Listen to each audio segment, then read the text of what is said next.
yokai et bienvenue pour cette nouvelle vidéo. J'espère que vous allez bien et que vous gardez la patate. Oui, même à celles et ceux qui sont confinés ou en télétravail.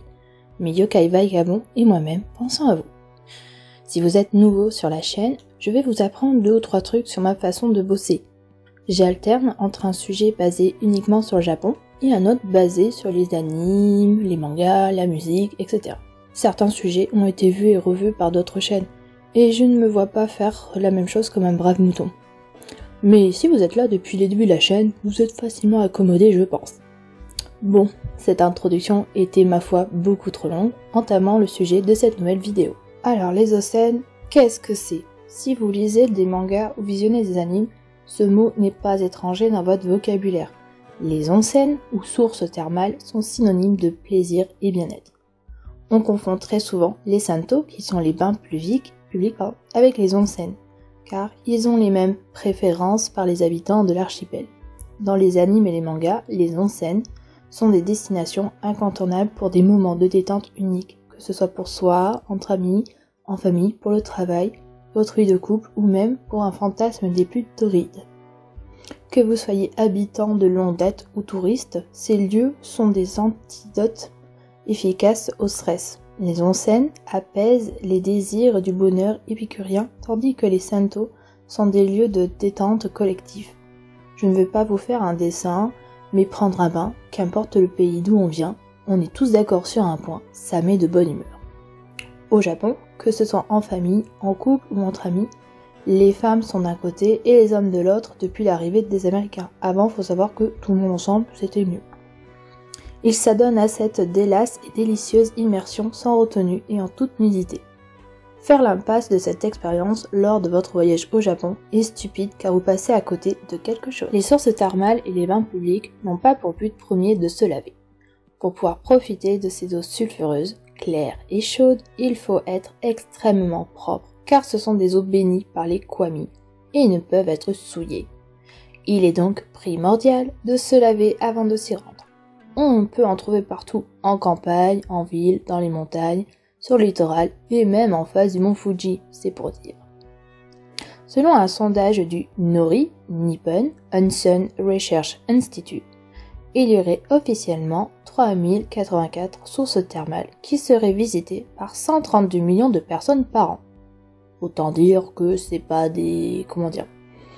c'est pas comme Disney. ça peut préparer que Disney, mais bon, c'est un grade au-dessus. Je m'égare. Vous vous en doutez, mais il y a des règles de vie dans les onsen comme chez les santo. Et oui, on ne rentre pas là-bas comme dans un moulin. Alors, je vous ai regroupé 6 étapes qu'il ne faut pas enfreindre si un jour vous avez la chance d'y aller. À noter que ces règles varient d'un établissement à l'autre. La première, ne pas se tromper de bain. Alors oui, cette phrase peut faire sourire certains d'entre vous, mais ça arrive tellement souvent dans les animes ou les mangas que ce n'est pas sans raison que c'est la première règle que vous verrez en arrivant sur le lieu. Les femmes et les hommes ont leurs bains séparés et sont reconnaissables par une couleur et un caractère. En bleu pour les garçons, en rose pour les filles. C'est pas compliqué. Mais pas d'inquiétude, il existe des bains mixtes qui sont assez rares, mais les personnes sont sympas. Quelque peu vieilles, mais sympas.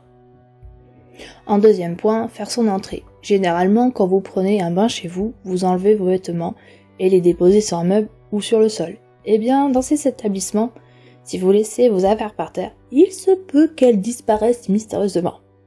Pas d'inquiétude, vous pouvez retirer vos vêtements dans un vestiaire commun. Vous aurez à votre disposition des paniers ou des casiers où les ranger. Pour rentrer, serviette autour de la taille ou sous votre bras, attachez vos cheveux, s'ils sont trop longs. Et comme dans une piscine, on ne court pas. Petite info, j'ai appris en cours de route, vérifiez auprès de certains centres, on va dire sources thermales, si vous avez le droit d'entrer en tant que tatoué. Vous ne serez pas accepté partout. Le plongeon est interdit. Si à première vue, les bains vous semblent profonds, ce n'est qu'un trompe-l'œil. Mais avant de vous trémousser comme un canard, il faudra vous doucher soigneusement, avant d'accéder au bain. Des rangées de robinets et de miroirs sont mis à votre disposition. Pas de douche debout, mais bien assis sur un tabouret et un seau pour se rincer. Savonnez-vous, lavez-vous les cheveux et frottez pour rentrer propre comme si vous venez de naître, car l'eau des bains doivent rester propre pour tous. Barboter. Entrez doucement dans le bain, car je me répète, mais c'est des sources de sulfure, donc elles sont très chaudes. Ne restez pas plus de 5 minutes car vous risquez des malaises vagos, chose qui arrive fréquemment dans les mangas et animes à nos héros, très souvent héroïnes aussi. Quand vous commencez à vous sentir mal, sortez, prenez une douche, et retournez dans le bain. Vous pouvez aussi essayer les bains extérieurs nommés les Rottenburo. En 5e, à l'aise en étant nu avec autrui. Être nu peut vous rendre mal à l'aise, mais entrer dans un bain avec une serviette n'est pas très bien vu. Par contre, si vous êtes très pudique, votre guide touristique va vous recommander de louer un bain privé. C'est bien, mais il faudra quand même mettre la main au porte-monnaie. Et enfin, sortir. Pensez à sortir avant de finir comme une vieille patate toute fripée, ou faire un malaise vagal. Si vous avez mouillé vos cheveux, des sèches-cheveux seront mis à votre disposition. Prenez vêtements ou yukata, suivant la période à laquelle vous vous rendez au bain public, et n'oubliez pas de vous hydrater. Dû à un archipel volcanique, le Japon rassemble les conditions parfaites pour le développement des sources thermales. L'eau des onsen provient de ces sources volcaniques, naturellement chauffées et possédant leur propre composition minérale ou chimique, ou ayant des vertus thérapeutiques car elles sont riches en soufre, sodium, acide carbonique ou en fer. Elles sont réputées pour soigner de nombreuses maladies. Il n'est pas rare de voir des macaques se prélasser dans les Rottenburo, qui sont les sources thermales en pleine nature. Je parle, mais j'en oublie le plus important. Je n'ai pas évoqué l'histoire des onsen. Il faut savoir qu'il y a de nombreux mythes et légendes, notamment dus à celle où des kami, donc les dieux, s'y baignaient.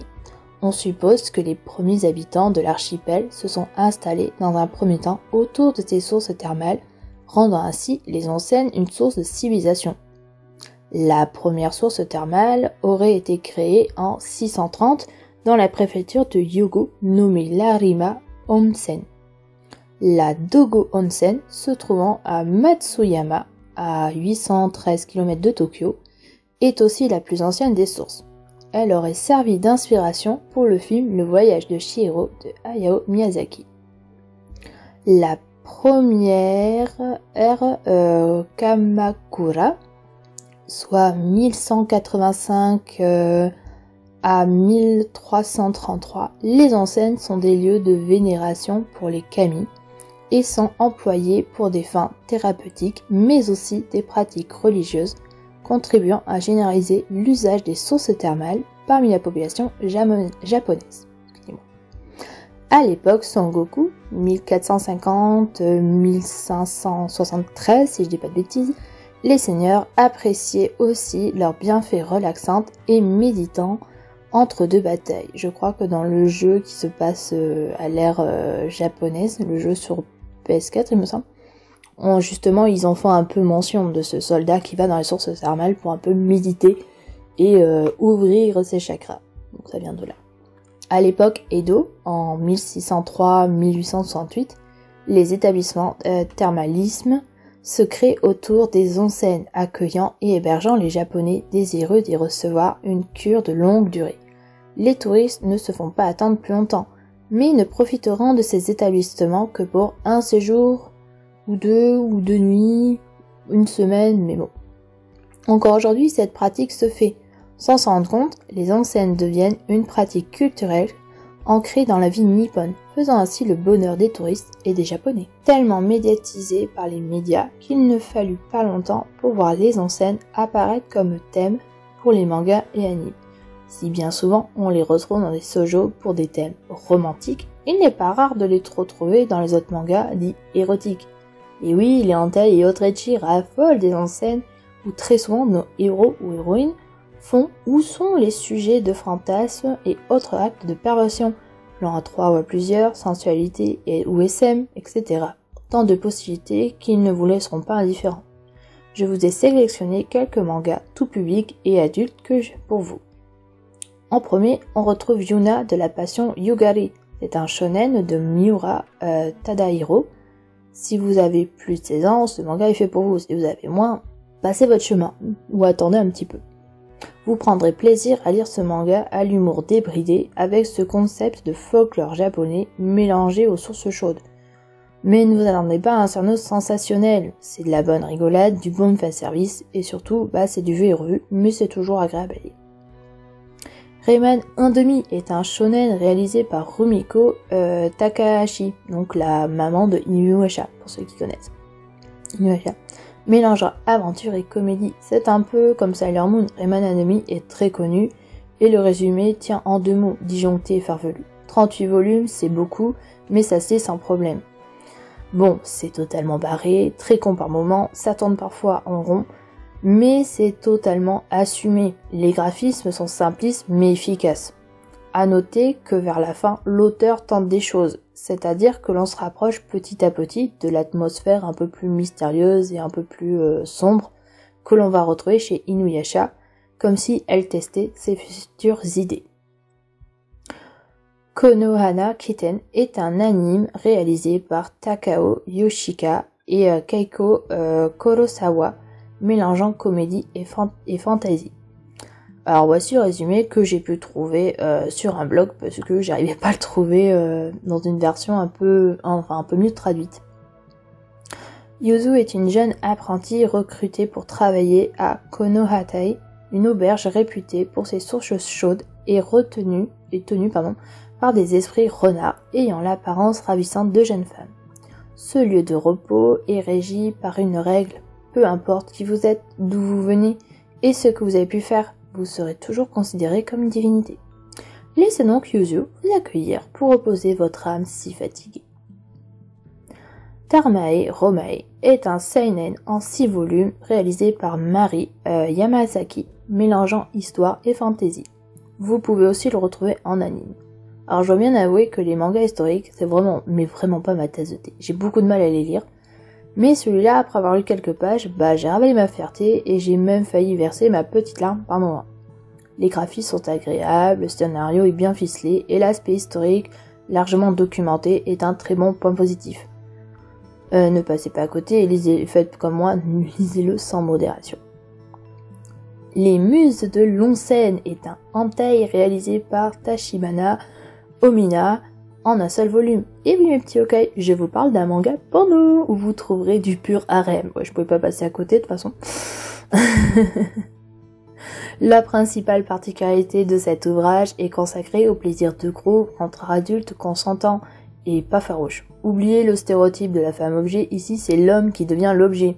La narration ne se focalise pas que sur les plaisirs des personnages et les nombreuses parties de jambes en l'air. Ici, l'auteur parvient à donner une consistance à ses personnages en les faisant échanger pendant, avant et même après l'acte, donnant ainsi un dénouement beau et peut-être rapide, mais un vrai sentiment d'évolution. Et c'est ici qu'on va s'arrêter. Alors j'espère que cette vidéo vous aura quand même plu. J'aurais bien abordé un peu plus de manga ou animé un peu olé, mais si c'est pour se prendre un strike et ne plus pouvoir proposer de vidéos, autant éviter et vous mettre plutôt des liens en description où vous irez fouiner et chiner de votre côté. Voilà, quant à nous, on se retrouve très vite pour une prochaine vidéo. Bye bye mes petits ok.